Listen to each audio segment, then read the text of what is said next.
So just a couple of things on integrity, authenticity, professionalism. I mean, I kind of brought this up as a topic mostly because sometimes when you're finding it really tough in yourself or perhaps very challenging with the patient is to kind of go into your professional mindset.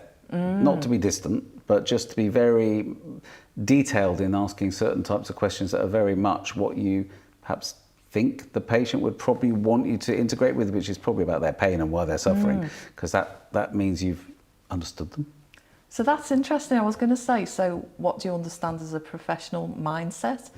But I'm guessing that it becomes quite cognitive in, you know, going through the condition and the techniques and...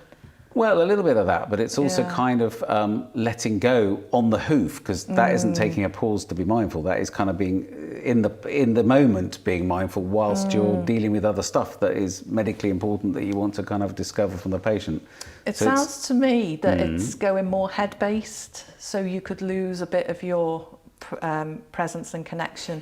There is the risk. And intuition, actually, because I think the intuitive and insights tend to come up when you're fully present rather than just caught up in thinking, because it uses different parts of the brain. The only thing is, if you are struggling, you've got to do something. Three-step breathing space. Three-step breathing space. Feet on the floor, settle. Okay, fair enough.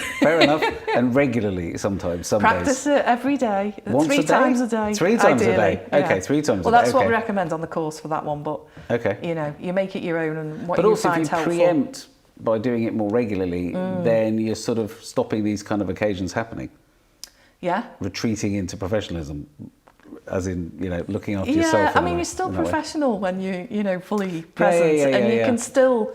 I think you have more control over the thinking, and I just think it's broader, because not time to go into it all, but default mode network is where a lot around the midline in the brain is where a lot of that kind of thinking happens.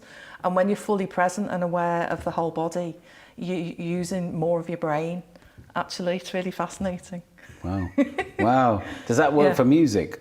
Yes. Right, because that's what I sort of thought that when you were saying it. I mean, there's books about mindfulness and creativity. You know, when you're in that space, it does open out, you know, things flow. Creativity, big picture thinking.